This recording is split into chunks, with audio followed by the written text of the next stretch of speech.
Desde a sua origem, a tecnologia de registro distribuído, ou DLT, está a transformar diversos setores, especialmente os mercados financeiros, ao permitir um registro de transações eletrónicas descentralizado e distribuído por uma vasta rede de participantes. Tem o potencial de integrar a negociação, liquidação e custódia numa única entidade, trazendo ganhos significativos em termos de custo, tempo e segurança. Neste sentido, cresceu a necessidade de estabelecer um regime piloto, experimental e temporário para a aplicação da tecnologia de registro distribuído às infraestruturas de mercado, conhecido como regime piloto DLT. Mas afinal, o que são tecnologias de registro distribuído? E quais são os principais objetivos deste regulamento? Hoje falamos do regime piloto DLT.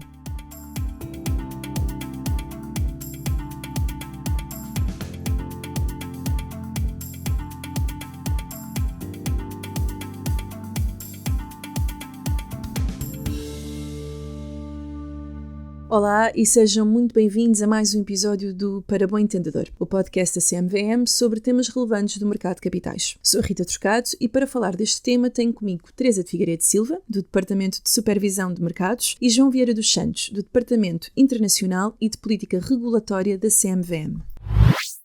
Desde já, obrigada João e Teresa por terem aceitado o convite. Começaria por ti, João. O que é o DLT, ou seja, o que é isto da tecnologia de registro distribuído? Obrigado, Rita. É um tipo de tecnologias que permite a existência de um registro distribuído e imutável que facilita a transferência de valor no meio digital de uma forma segura e transparente. E o que é que queres dizer com o distribuído e imutável, para quem possa não entender? Em termos, basicamente, distribuído quer dizer que o registro está disponível para todos os participantes de forma simultânea, sem que haja controle de qualquer um deles, da informação. E imutável, porque ninguém consegue interferir com a informação que está no registro. Portanto, existem transferências de valor e nenhum participante consegue por si só alterar o registro dessas transações, o que torna tudo mais seguro e também torna tudo mais eficiente, uma vez que todo o sistema permite o seu funcionamento sem o controle de qualquer entidade. Ok. E Teresa, ou seja, dentro de todos estes termos também tecnológicos, quais é que são as diferenças entre o DLT e a blockchain? Em primeiro lugar, Rita, muito obrigada pelo convite para estarmos aqui a falar um bocadinho sobre este tema que tem tanto de complexo como de interessante e atual. E tal como o João estava a referir, o DLT, portanto, é uma tecnologia de registro descentralizado, onde não existe um administrador central que aqui organize este tipo de bases de dados. Depois, em relação à blockchain, o que acontece é que a blockchain é um dos tipos de DLT existente. Okay. É provavelmente aquele mais conhecido, sim. Aquele que todos nós pelo sabemos. Menos já ouvimos falar, e não é? Que pelo menos já fazem parte do léxico normal. E aqui a blockchain, e tal como o nome indica, é uma tecnologia que permite armazenar esta informação em blocos que estão ligados entre si por uma ordem cronológica. Depois, à semelhança daquilo que o João também estava a dizer, tem uma componente criptográfica e tem aqui uma série de fórmulas matemáticas que garantem que esta informação não pode ser alterada, não pode ser adulterada sequer. E, portanto, no fundo, aquilo que eu gostava de deixar a quem nos está a ouvir, e em resumo, é que toda a blockchain é necessariamente um DLT, mas nem todo o DLT é uma blockchain e, portanto, deixar aqui essa ideia bastante vincada. Ok, e focando aqui então outra vez no DLT, que oportunidades é que isto representa? Rita, a verdade é que quando nós falamos de oportunidades, e em particular na área financeira, em que se possa utilizar esta tecnologia, este DLT, nós estamos aqui a assistir a uma verdadeira revolução, e por isso dizia que era um tema tão atual. A verdade é que esta tecnologia também torna, por exemplo, as transações muito rápidas, o facto de eliminar aqui alguns agentes tradicionais dos mercados, como por exemplo as CCPs, as Central Counterparties, em que, por se tratarem de transações com liquidação praticamente imediatas, não há necessidade de haver aqui a compensação. Portanto, há aqui uma transação, um elevado imediatismo, uma redução de custos, tal como vimos há pouco também, a segurança é reforçada, porque porque a informação não é possível ser alterada, o que ajuda aqui também a prevenir fraudes, roubos. O DLT tem aqui a possibilidade da tokenização de instrumentos financeiros, promover novos modelos de negócio de DeFi, de finanças descentralizadas, contratos inteligentes.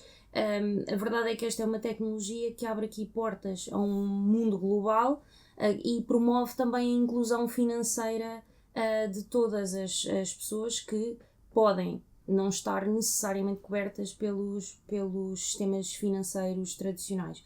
Portanto, no fim, o DLT está completamente a revolucionar aqui o mercado com novas plataformas de negociação, de sistemas de liquidação, inovação em produtos financeiros que nunca vimos, como por exemplo as criptomoedas, trazem muito mais eficiência e segurança e, na verdade, muito mais oportunidades de investimento para clientes globais. Ok. Voltando a ti, João, também quando falamos aqui do DLT, mais aqui na vertente da CMVM, obrigatoriamente falamos também aqui de um regime. Quais é que são os objetivos do regime do DLT, do regime piloto DLT? Sim. O regime piloto DLT surgiu em 2023, ou entrou em aplicação em 2023, já foi publicado em 2022. Voltando um bocado atrás e pegando um bocado no que a Teresa disse, que se utilizam aqui mecanismos criptográficos para tornar a informação num registro distribuído de forma segura. É por isso que também se chamam aos ativos digitais que estão nesses registros criptoativos. E quando houve a utilização crescente de criptoativos, sobretudo em 2017, muitos desses criptoativos se qualificavam como instrumentos financeiros, o que colocaria aqui a competências da CMVM e dos reguladores a nível europeu.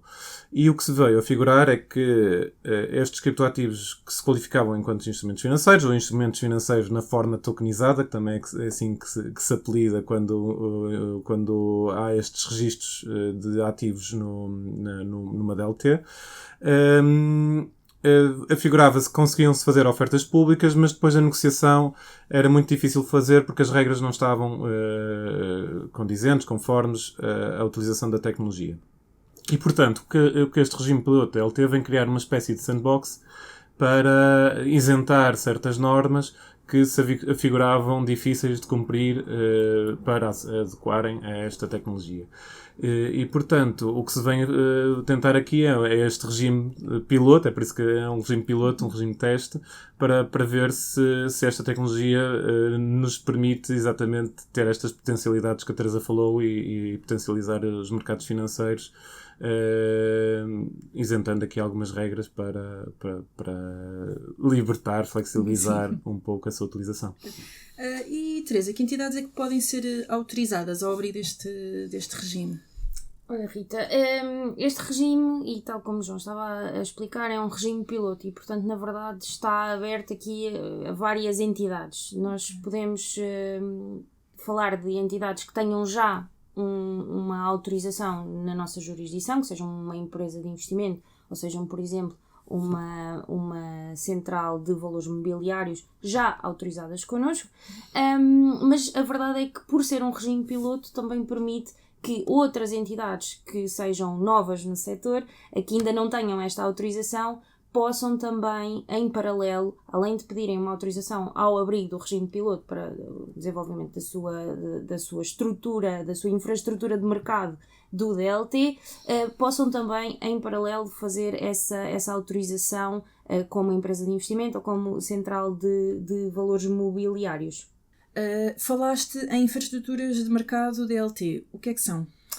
Então, este regime piloto ele vem permitir a criação de novas infraestruturas de mercado que sejam aplicáveis aqui com esta tecnologia, com este DLT. Nós já temos as infraestruturas de mercado tradicionais, do mercado tradicional, por exemplo, as plataformas de negociação, os MTFs, temos também as CSDs, as centrais de valores mobiliários, as CCPs, mas a verdade é que com esta nova tecnologia há a necessidade de se criarem novas infraestruturas que permitam a própria utilização, desta tecnologia. E só para explicar um bocadinho, as infraestruturas de mercado são no fundo todos os agentes que dentro do mercado nos permitem transacionar, liquidar, compensar e, portanto, permitem que tudo mexa e tudo funcione. São a mecânica da coisa.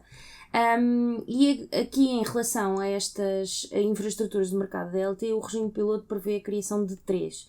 E temos o chamado DLT-MTF, que no fundo é uma plataforma de negociação multilateral, exatamente como as que já existem no mercado tradicional, inclusivamente sujeitas às mesmas regras europeias da DMIF e do REMIF. Okay. A única diferença é que são baseadas em DLT. Depois temos aqui a possibilidade de também ter uma infraestrutura de sistema de liquidação de valores mobiliários baseado no DLT, também sujeito às regras que já existem, mais do que conhecidas dos regulamentos europeus, em particular do CSDR, que é o DLT-SS, SS de Settlement System.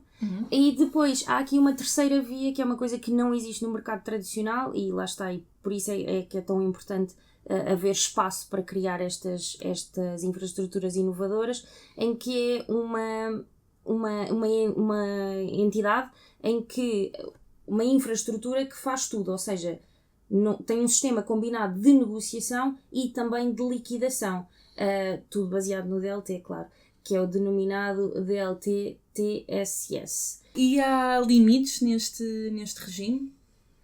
Sim, claro que há limites. Apesar de ser um regime piloto, não é um regime Exato, 100% amplo que permita tudo e que tudo caiba aqui Exato. dentro. E quais é que são esses aliás, limites? deixa-me só dizer que, apesar de ser um regime piloto, é mesmo importante que haja aqui um equilíbrio entre aquilo que é a inovação promovida por este próprio regime, mas também a necessidade de salvaguarda da integridade e da estabilidade do sistema financeiro e também dos próprios investidores. E, portanto, óbvio que teria que ter sempre aqui alguns limites. Em primeiro lugar, e falando agora aqui em concreto do próprio regime e da materialidade do regime, este regime está focado em criptoativos que se qualificam como instrumentos financeiros, mas instrumentos financeiros há aqui muita coisa e, portanto, este regime limita a 3: ações, obrigações e unidades de participação em OICs. Depois também tem aqui alguns limites de valor, de quantidade, quanto é que podem ir. Também há um outro limite, que é o valor de mercado agregado de todos os instrumentos financeiros baseados neste DLT admitidos à negociação numa das infraestruturas, não pode exceder os 6 mil milhões de euros no momento da admissão, e também assim que atingir os 9 mil milhões de euros, o operador dessa infraestrutura de mercado tem que ativar aqui uma estratégia de transição especial com o objetivo de reduzir a atividade de negociação na sua própria plataforma. Portanto, vemos que há aqui alguns limites. Além disso, e isto também é muito importante, estas entidades autorizadas podem solicitar isenções a alguns requisitos dos regulamentos que eu falei há pouco. Okay. Portanto, apesar de estarem também sujeitas a esses regulamentos, a verdade é que este regime piloto permite precisamente que as estruturas, que estas entidades tenham aqui alguma flexibilidade de aplicação e de desenvolvimento da sua tecnologia, e portanto podem solicitar à autoridade competente determinadas isenções, por exemplo, da DMIF, do CSDR, dependendo daquilo que lhes seja aplicado. Okay. E João, aqui mais virado então para a aplicabilidade do regime. Este regime é aplicado de igual forma a todos os membros da União Europeia, ou existem especificidades na sua aplicação, nomeadamente, no nosso caso, em Portugal? Trata-se de um regulamento europeu, portanto tem aplicação direta em todos os países europeus, portanto aplica-se da mesma forma e poderá haver aqui infraestruturas que funcionem em vários países da União Europeia. Agora, há especificidades nacionais que vão ter que ter em conta, não é? Sobretudo o regime do registro de valores mobiliários. Estamos a falar aqui de instrumentos financeiros que são valores mobiliários, as ações, as obrigações de unidades de participação, e elas têm um regime que não está harmonizado a nível europeu, a forma como são registadas, e esse registro aqui a nível nacional é feito quando estamos a falar de valores mobiliários negociados em mercado, terão que ser necessariamente num sistema centralizado, terão que ser registados em intermediários financeiros e terão que ser registados nos próprios emitentes desses valores mobiliários.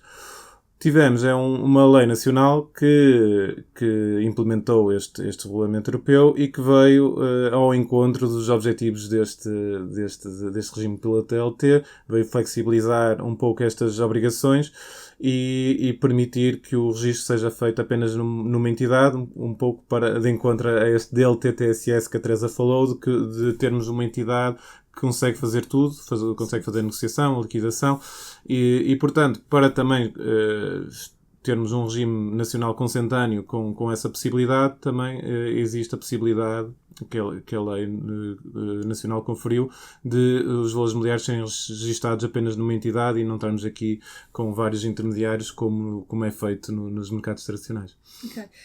E para terminar, e porque acho que já conseguimos dar aqui um bom esclarecimento sobre este tema, começo por ti, Teresa. Existe alguma forma de contactar a CMVM caso estejam interessados em solicitar uma autorização ou então em saber mais acerca deste regime piloto DLT?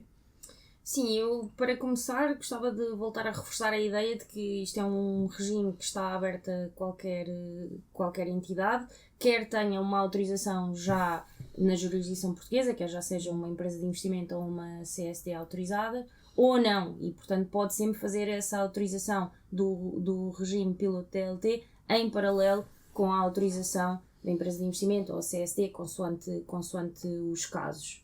E quanto ao contacto com a CMVM, poderão contactar-nos através do formulário do CMVM Inova. Há um campo específico para o regime piloto DLT e a partir daí poderemos transmitir mais informação e também processar qualquer pedido de autorização que seja submetido. Muito obrigada aos dois por terem aceitado o convite.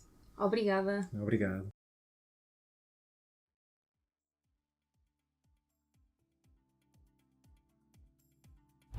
O Para Bom Entendedor é um podcast produzido pela CMVM. Ouçam-nos no Spotify e estejam a par de todas as novidades através das nossas redes sociais, Twitter e Instagram, pelo @CMVM_PT e no LinkedIn por Comissão do Mercado de Valores Mobiliários. Obrigada e até ao próximo episódio.